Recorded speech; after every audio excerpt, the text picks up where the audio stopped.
Hello and welcome to my YouTube channel. My name is Alan Hunt and I'm an artist, and on this channel I'm going to show you how to paint. In this video I'm going to show you how I paint trees. There are many different techniques of painting trees. I've seen people, especially on YouTube, I've seen people using fan brushes. I personally don't use fan brushes to paint trees. I don't think they're that accurate. I've used them to add light and snow to trees, to the tips of the branches, but I tend to use what's called a filbert brush. Now, with practice, you can make really realistic looking trees. It does take practice, it does take a little bit of time, but if you're enjoying the journey, then I'm sure that you'll get very good at it. Over time you will learn that with acrylic dries fairly quickly, so you will learn to allow your paint to dry, and then you can just keep adding different layers on top of, say, the bark, for example, to make more realistic looking bark.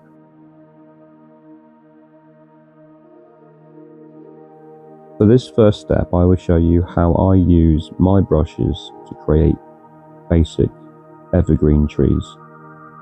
When you buy brushes as a beginner, I advise that you buy them really cheap.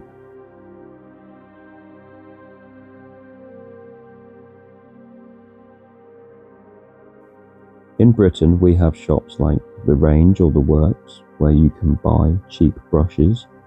We have more expensive shops like Hobbycraft with more professional paintbrushes. I don't advise a beginner though to buy professional paintbrushes. You will find that over time, through using cheap brushes, you will learn which brushes you use most of, and I advise that you keep using those cheap brushes, and then eventually when you realize you're using a particular brush more often than others, then go to Hobbycraft or in the art shop, spend a bit more money. I did this with my brushes at Christmas time and birthdays. I would tell family members and friends that I would like brushes, and I knew that they would go to places like The Works or The Range and, you know, buy the first thing they saw, which wasn't too expensive, and it was usually a multi-pack of different types and fairly cheap. They still buy them for me now, and I still get some use out of them. But when I realised that I was really enjoying painting and I was really getting into it, I decided to spend a bit more money. I went out and I bought a filbert brush, and that was about £16.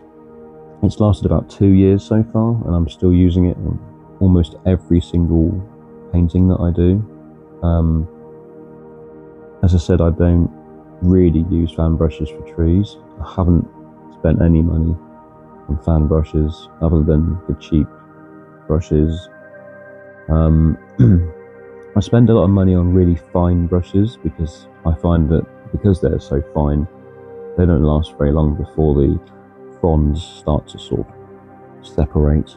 Even the expensive ones don't last very long. And eventually I bought palette knives. I had some years ago, didn't really know what they were for because I wasn't that good at painting in them days, so I didn't really know what they're for, and I sort of discarded them over time. But I use palette knives quite a lot, especially when it comes to painting mountains, for example.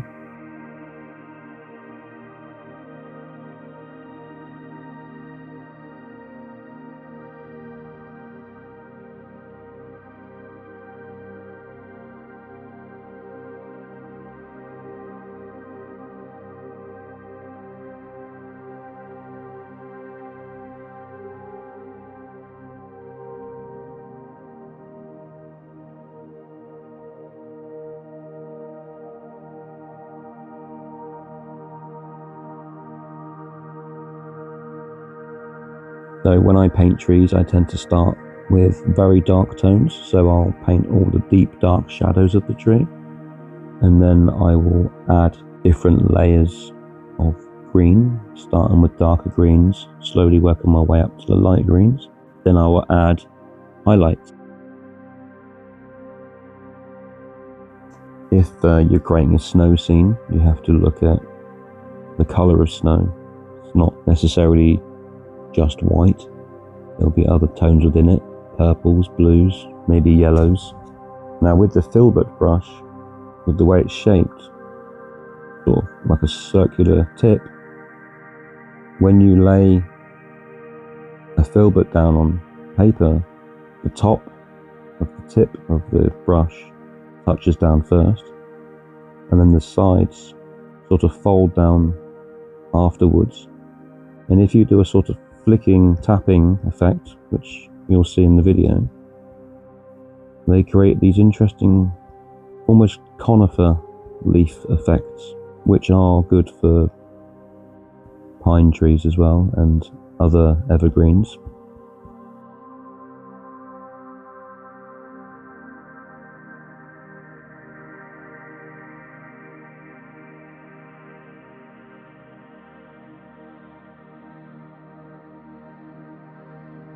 So after my first video, I decided that I didn't necessarily want to sit in front of the camera and show my ugly mug. So I've invested in this fairly good microphone, and I've decided to record my voice. You didn't come here for my face anyway, you came here for the painting. Now, I started painting during lockdown in 2020. I work full-time in a supermarket. We were working all the way through it, but obviously when I came home I realised I couldn't go anywhere because everywhere was shut, and life became quite boring quite quickly. So I decided that I've always wanted to know how to paint, so I decided to learn, and I got most of my knowledge, my starting knowledge, from YouTube, watching tutorials. I read several books.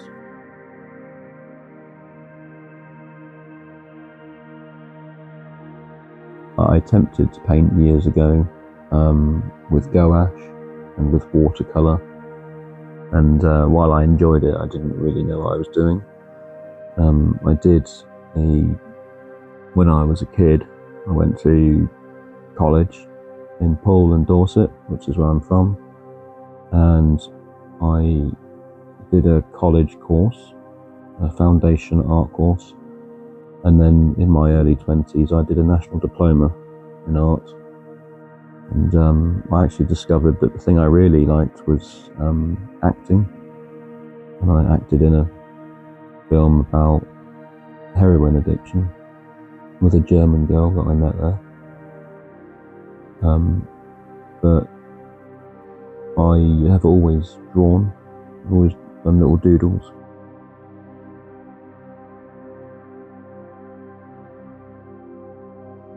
I've got a Facebook page called Alan Hunt Acrylic Painting, and I've uploaded all of my drawings on there.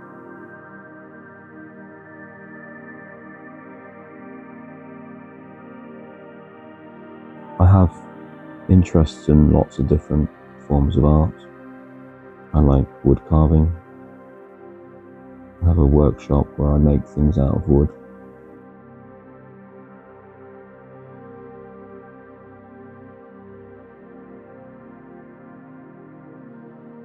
I find art very therapeutic.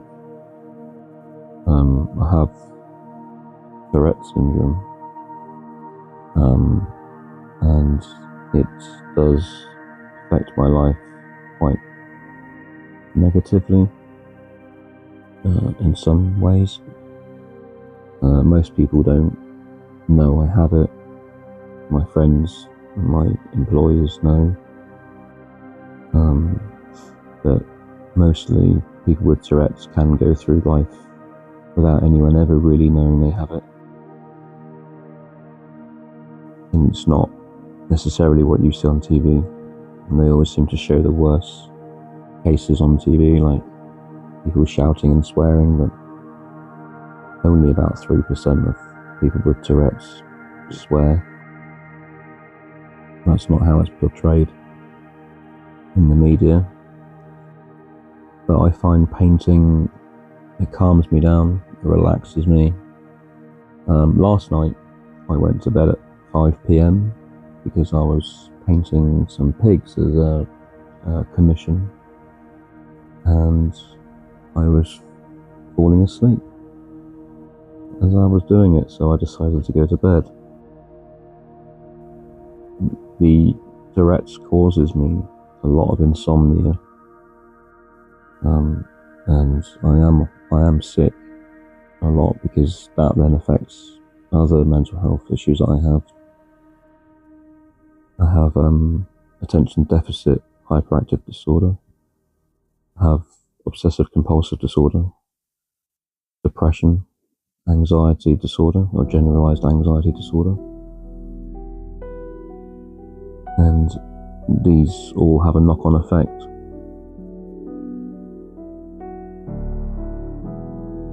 But when I paint, it all goes away. I've heard that some people with Tourette's play music, play guitar or piano, and it helps it to go away. I do play guitar. I haven't for a few years, but I have got a guitar. I didn't find that it helped with my Tourette's. If I was bad, I was still bad, but I was playing guitar bad.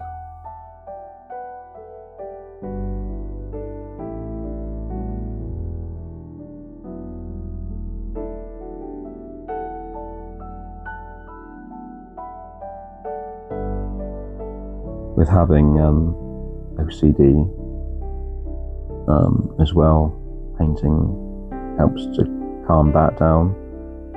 I'm not one of those, like, say, David Beckham, for example, who everything has to be,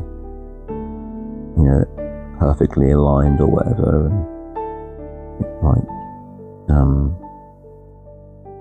And I don't have obsessions with having clean hands or a perfectly tidy workspace.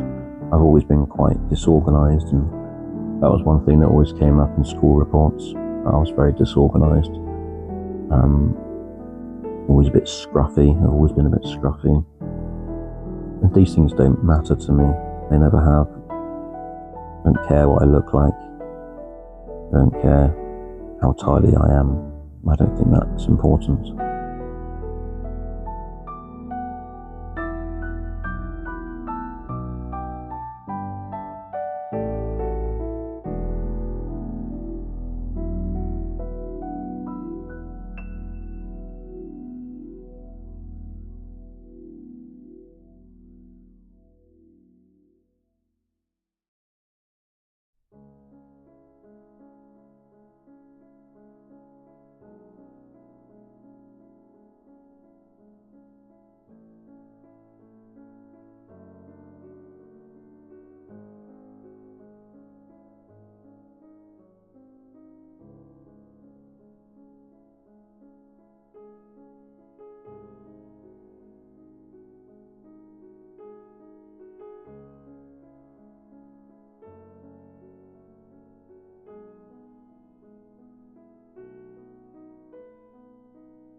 So this concludes my first tutorial.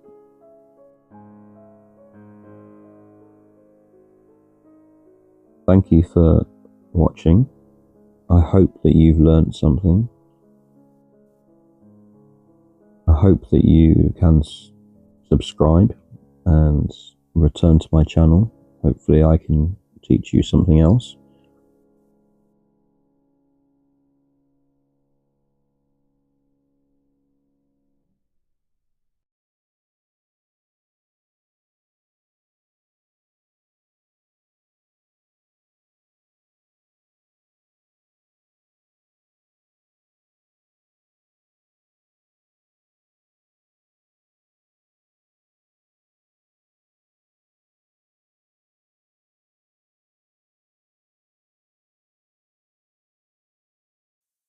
Next week I will show you how I paint mountains using palette knives.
So if you've enjoyed this tutorial and you want to come back and learn something else, I will be here next week around the same time. Thank you for watching. Bye bye.